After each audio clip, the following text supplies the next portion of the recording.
akan membahas saya membagikan selama seminggu lebih menggunakan banyak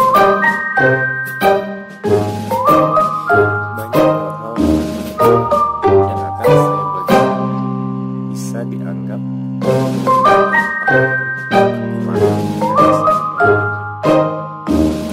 hal yang pertama adalah ketika smartwatch ini datang, saya agak kaget karena kondisi baterainya sudah dalam keadaan habis.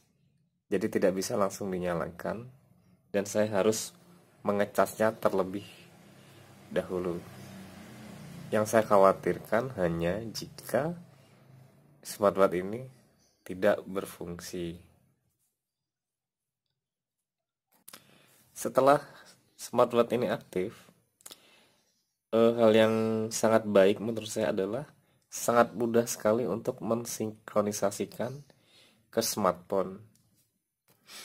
Jadi kita tidak perlu khawatir soal konektivitasnya.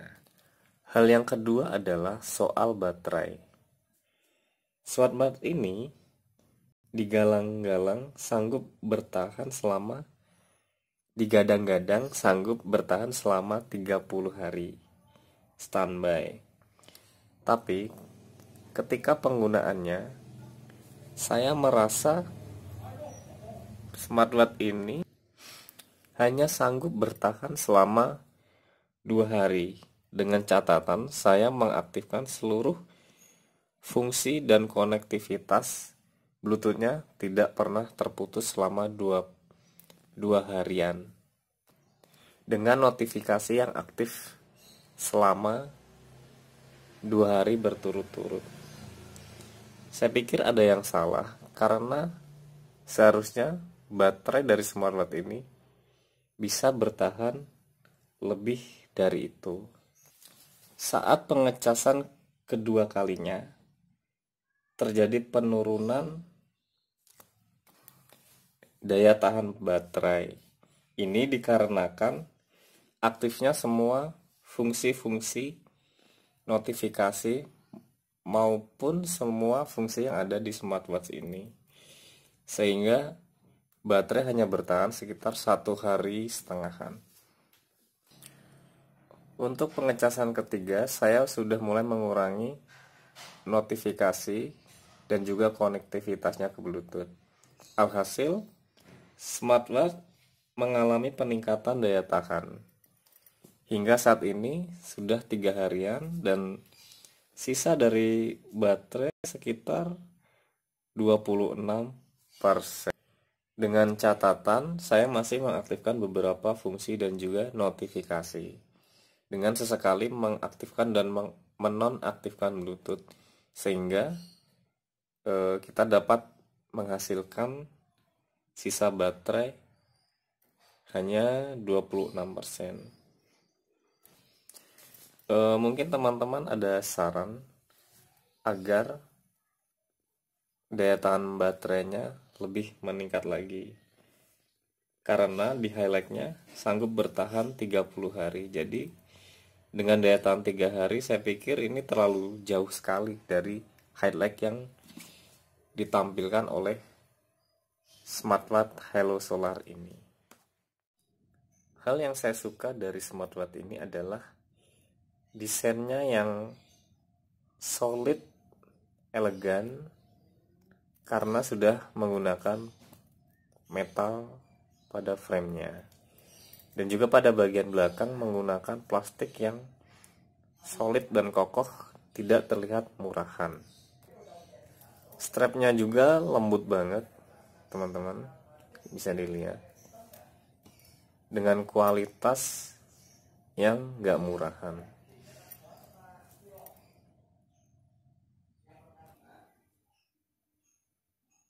Karena pergelangan tangan saya kecil, jadi smartwatch ini ketika saya pakai, kalau menurut saya tidak terlihat terlalu besar ya teman-teman. Ditambah lagi tebalnya yang nggak terlalu tebal, cukup tipis. Jika dibandingin dengan jam tangan analog, tidak terlalu tebal juga ya. Bisa dilihat. Ini keren banget buat saya. Hal kedua yang cukup baik dari smartwatch ini adalah konektivitas Bluetooth-nya yang stabil banget. Jadi segala notifikasi bisa masuk ke dalam smartwatch ini. Jadi saya tidak pernah ketinggalan notifikasi.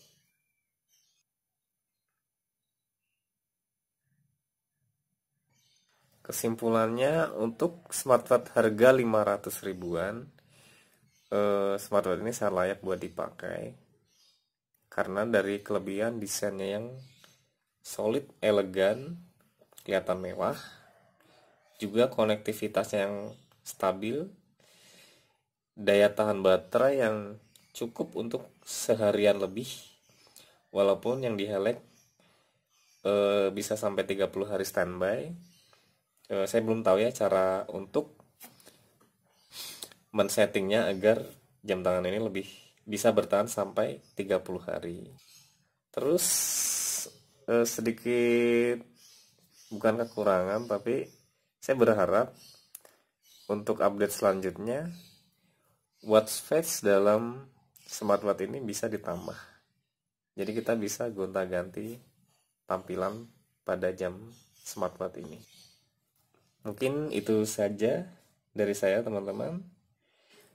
Bagaimana menurut kalian? Buat yang udah punya smartwatch ini, bisa komen kelebihan dan kekurangannya. Itu saja. Like jika suka, kalau nggak suka terserah kalian. Terima kasih. Assalamualaikum.